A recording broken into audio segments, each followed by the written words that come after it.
নমস্কার বন্ধুরা, আমি আজকে একটা মিষ্টি বানাবো। মিষ্টির জন্য দুধ নিলাম। দুধ নিয়ে দুধটা কিছুটা আলাদা করে বানাবো। এই নিয়েছি কাজু বাদাম পিস্তার গুঁড়ো করে নিয়েছি। মিষ্টিটার নাম বন্ধুরা আমি এখনও দিইনি বা ভাবিও নি কী নাম দেওয়া যায়। বাস আমি একটা মিষ্টি তৈরি করছি।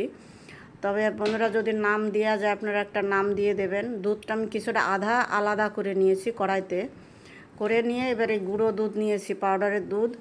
এক বাটি পাউডারের দুধ নেব, নিয়ে এবার আমি কড়াইতে ঢেলে দেবো। কড়ার দুধের মধ্যে দিয়ে দিলাম এক বাটি গুঁড়ো দুধ।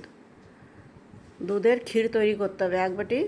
এক বাটির একটু কম কম দিয়েছি চিনি, পুরো এক বাটি দিইনি চিনি।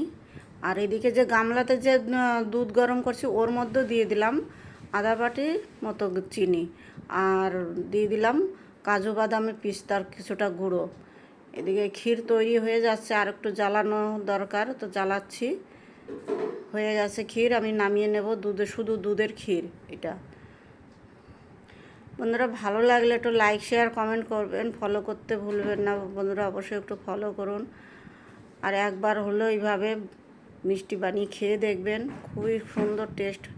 আমি প্রথমবার বানিয়েছি, যে এত সুন্দর টেস্ট হয়েছে তা বলার মতো না। হয়ে গেছে, নামিয়ে নিলাম। এবার নিয়ে নিলাম এই ব্রেড, পিস করা ব্রেডই নিতে হবে। এইভাবে পিস করা এই ব্রেড নিতে হবে। সাইড দিয়ে যে ব্রাউন কালারের অংশটুকু আমি ফেলবো না, ওটা রেখে দেবো। ব্রেড কাম বানাবো, কাটলেট বগেরা বানাতে লাগবে, ফেলবো না।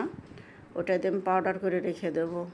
চারো সাইডের থেকে ব্রাউন কালারের অংশটুকু আমি ফেলে দিয়েছি। এইবার এই সে ক্ষীর বানিয়েছি, ক্ষীরটুকু আমি ব্রেডের মধ্যে এক এক চামচ করে ভরে দিচ্ছি।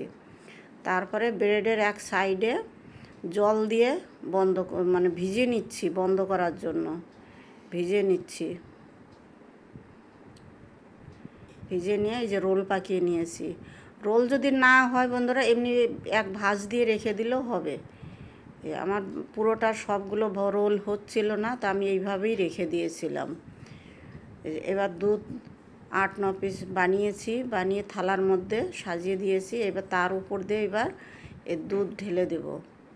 দুধ ঢেলে দিয়ে ভিজিয়ে কিছুক্ষণ রেখে দিয়ে ঠান্ডা করে, ফ্রিজে ঠান্ডা করে খেতে হবে।